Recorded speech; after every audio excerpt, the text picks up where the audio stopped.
अस्सलाम वालेकुम दोस्तों, मेरा नाम है कदम हुसैन और आप देख रहे हैं केकिंग फैक्ट। दोस्तों केकिंग फैक्ट की मूवी एक्सप्लेन सीरीज़ में आज हम आपको एवेंजर एंड गेम की पूरी कहानी शॉर्ट में समझाएंगे। लेकिन उससे पहले आपको बता चलिए ये दुनिया की अब तक की सबसे बड़ी साइंस फिक्शन मूवी है, इसलिए इस मूवी को देखने के लिए नीचे दिए लिंक पर जाकर आप इस मूवी को उर्दू और हिंदी लैंग्वेज में डाउनलोड करके इसे डायरेक्ट देख सकते हैं। तो चलिए स्टार्ट करते हैं इस अमेजिंग वीडियो को। इस कमीने को खत्म करने का वक्त आ गया।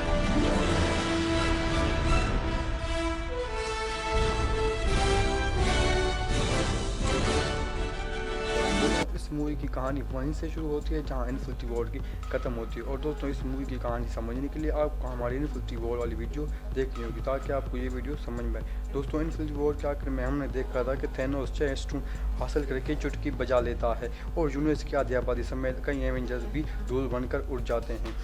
दोस्तों इस मूवी की स्टार्टिंग में हमें नजर आता है होकाई जो कि अपनी फैमिली के साथ अपने घर में था। वहीं होकाई की फैमिली धूल बनकर उड़ने लग जाती है और फिर होकाई ये कसम खाता है मैं दुनिया के सारे बुरे लोगों को मार दूंगा। फिर वही अपनी होकाई वाली पहचान छोड़कर रोनिन बन जाता है। फिर हमें नजर आता है आयरन मैन जो कि टाइटन से धरती पर आ रहा था। टोनी स्टार्क यानी आयरन मैन और नेबुला 22 दिन से स्पेस में थे, इसलिए उनकी बेसिक सोर्स यानी ऑक्सीजन और खाने पीने की सामान खत्म होने थे। ये सब देख कर टोनी ये समझ कर सो जाता है कि अब हम स्पेस में गुम हो गए और अब हम मरने वाले हैं। फिर ये सोच कर वो अपने आप चुपचाप सो जाता है। लेकिन फिर अचानक वहाँ कैप्टन मार्वल आकर आयरन मैन और नेबुला को इस स्पेस के साथ सलामत धरती पर एवेंजर की बेस पर ला जहाँ कैप्टन अमेरिका और दूसरे एवेंजर थे। वो अब टोनी का हालचाल पूछते हैं और सब नॉर्मल करने के लिए टोनी से हाँ मुझे याद आया, मैंने तुम्हें कहा था।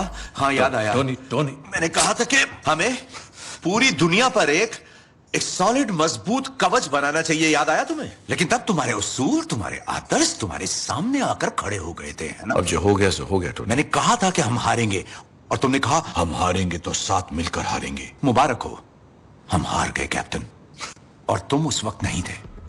और फिर टोनी वहीं पे सो जाता है। फिर ब्लैक विडो एवेंजर से कहती है कि जब थैनोस ने चुटकी बजाई थी तब एक बड़ी खतरनाक वेव नज़र आई थी स्पेस में, और अब भी फिर ठीक 23 दिन बाद वही वेव नज़र आई है स्पेस में। वो ये समझते हैं कि थैनोस ने फिर से चुटकी बजाई है, लेकिन ये कहाँ बजाई है कि ये किसी को नहीं पता था। फिर थैनोस की बेटी बनाई हुई रोबोट यानी उसकी बेटी को पता था कि थैनोस कहाँ है इस वक्त, और फिर सब एवेंजर्स थैनोस को ढूंढते हुए आकर थैनोस तक पहुँच जाते हैं और थैनोस को पूछते हैं कि इन्फिनिटी स्टोन कहाँ है। और थैनोस को पूछने पर एवेंजर को थैनोस बताता है कि तुमने उन्हें 2 दिन पहले इस्तेमाल किया था। मैंने उन्हीं की शक्ति से उन्हें मिटा दिया, मैं भी अधमरा हो गया। तो थोड़ा अपने हथौड़े से थैनोस को वार कर देता है। फिर सब एवेंजर्स ये सोचकर कि अब कुछ ठीक नहीं हो सकता वो अब धरती पर वापस आ जाता है। और फिर हमें 2023 का टाइम दिखाया जाता है, यानी कि 5 साल गुजरने के बाद फिर हमें देखते हैं कैप्टन अमेरिका जो कि एक फाउंडेशन चला रही थी जिसमें वो ये बता रहे थे कि जो हुआ उसे भूल जाओ और नई जिंदगी का आगाज़ करो। दूसरी तरफ ब्लैक विडो अब शील्ड को संभालती है। और फिर अचानक हमें नजर आता है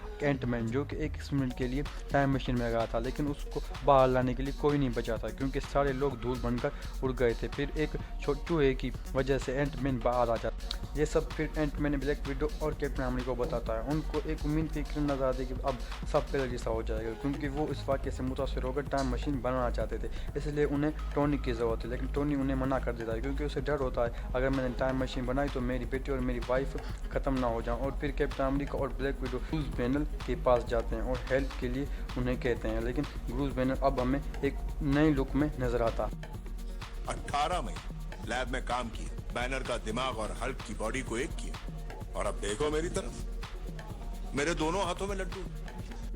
ग्रूस बैनर यानी हल्क टाइम मशीन बनाने के लिए मान जाता है और फिर वो टाइम मशीन बनाने लग जाते हैं ताकि पास्ट में जाकर थैनोस को ख़त्म करके सब पहले जैसा कर सके। लेकिन ग्रूस बैनर उन्हें बताता है कि पास्ट में जाकर हम कुछ भी करेंगे तो उसका असर हमारे प्रेजेंट या फ्यूचर पर कुछ भी नहीं असर पड़ेगा, मगर मल्टीपल टाइमलाइन बन जाएंगी।